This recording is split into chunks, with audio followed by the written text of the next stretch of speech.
Tim Piazza died after a hazing event at Penn State a little over 2 years ago.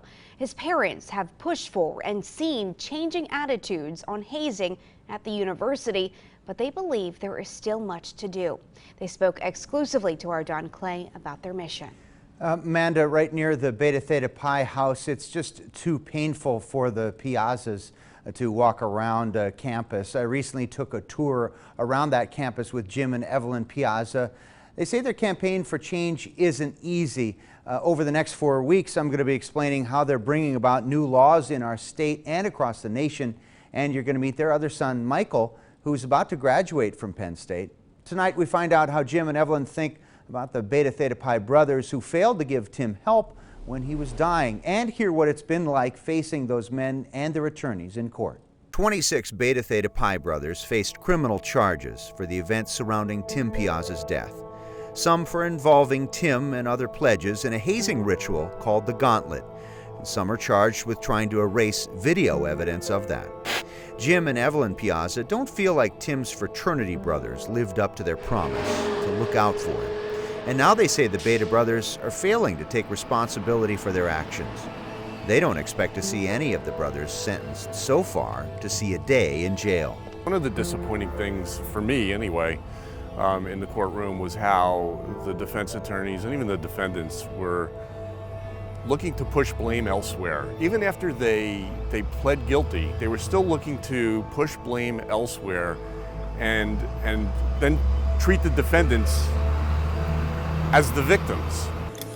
One of the most unique parts to this case is the surveillance footage that shows in detail Tim taking 18 drinks in 82 minutes in the Gauntlet. It doesn't show his 2 falls down a flight of stairs, but it does show him passed out afterwards, as most of the blood in his body was pooling in his abdomen. And it shows his brothers arguing about why they shouldn't call 911.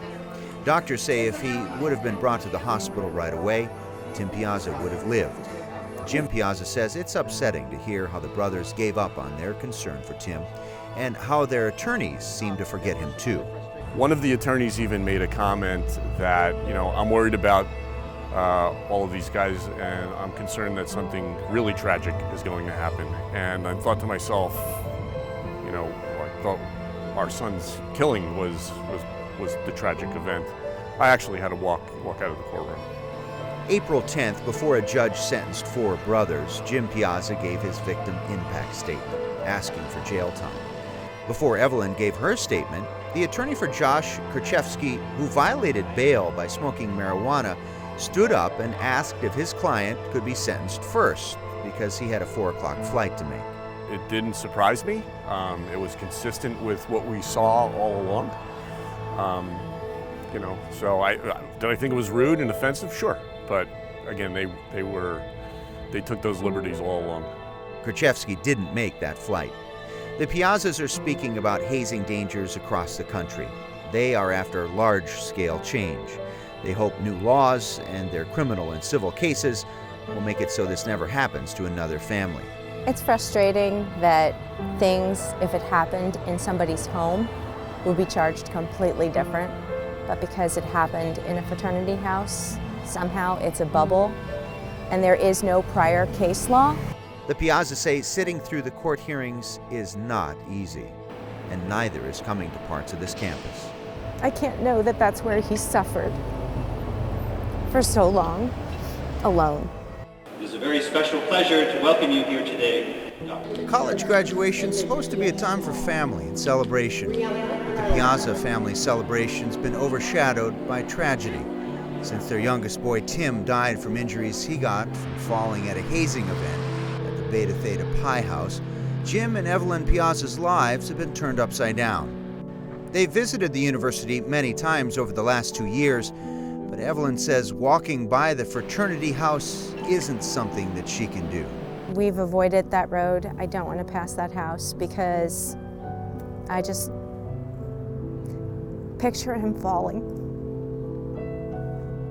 so many times. And I can't know that that's where he suffered for so long, alone and dying.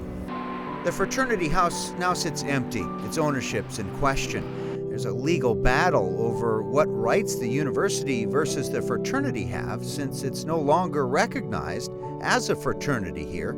It needs to be taken out of the ownership of the alumni group. The Piazzas think maybe it should be the new home of the Timothy J. Piazza Center for Fraternity and Sorority Research and Reform, or a place to host Thon families. Penn State says it's too early to make a comment on what could happen with it. You know, Tim loved it here. Mike loves it here. Michael Piazza is Tim's older brother, about to graduate from Penn State. I'm an accounting and finance major with a minor. So right now, when I'm not in class, I'm studying for CPA stuff. Michael describes close bonds with his college friends. A good bunch of them from all over the country will be back. But his closest bond has been broken. Michael and Tim would have graduated together this week. Jim and Evelyn struggle with how to celebrate. It is very conflicting, and I try not to think about it, but when I do, I think that Tim would be really disappointed if we didn't make it a special day for Mike.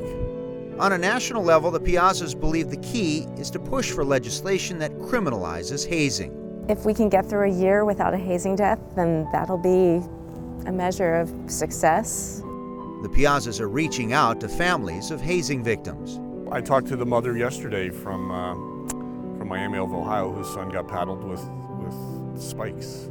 Jim believes Tim's death and their activism sparked a national conversation and brought families together.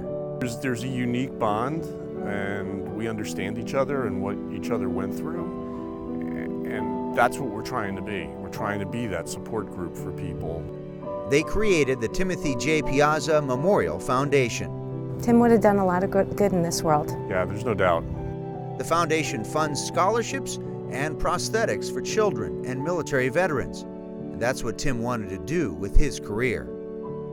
During a week of family and celebration, the Piazzas hope students and their parents take time to think of Tim. Again, at the end of the day, it's all for good, and that's what we want Tim's name to be associated with, is something good. Jim and Evelyn Piazza have been touring the country, speaking to large crowds, like this one at IUP. Thousands come out to hear what they went through as they made the heartbreaking decision to unplug the life support systems that were keeping their son Tim alive. He had catastrophic damage after falling down a flight of stairs in his fraternity house after an alcohol-fueled hazing ritual called the Gauntlet. You know, we've been to Purdue and spoke to 5,000 people. Ohio State, we spoke to about 3,000 people. This is a campus where we should be speaking really to 3,000 to 5,000 students and making a broader impact than 250. So they're interested in talking to large groups at Penn State, but that hasn't happened. No, we did talk to a fairly small group several months ago. That's when Penn State invited them to talk to 250 people, including fraternity leaders and pledge masters. An important audience, but not the impact they were hoping for. Penn State has been our smallest group so far, and we've been to some small schools. Jim Piazza says he doesn't understand. Well, they haven't invited us, and I don't know if, I just don't know. I mean, I don't know. Damon Sims, Vice President for Student Affairs, says the university wants to have a partnership with the Piazzas, but there have been no announced plans for a large event. Well, I think the discussion has been about how can we involve the Piazzas appropriately and effectively in what we're trying to achieve here. Penn State professor Kirk French saw the value of the Piazza story. In early April, he invited them to speak to his Anthropology of Alcohol class. About 700 people were there, mostly students across all disciplines. Look, if we get the message through to some people and they get it, and most importantly, the message of call for help if somebody needs it. Brianna Rossi says it had a stronger impact than what she heard at freshman orientation. I almost cried. I was down in the front taking pictures, and I had to put my camera down and kind of take a minute. Rossi says more people need to hear what the Piazzas went through. The Greek life isn't bad, but it needs to hear this stuff. She says their story made her change her attitude toward drinking. It's not just Greek life that has this, it's every party you're gonna see someone going chug, no matter how big or how small. The Piazzas hope Penn State expands their anti-hazing message. I mean, really, they should have a segment during orientation so that every person coming in and their parents hear about hazing. Our last time here in front of Old Main was when we had the vigil for Tim. It's been 823 days since this vigil at Penn State for Tim Piazza. His death sparked a national conversation on hazing.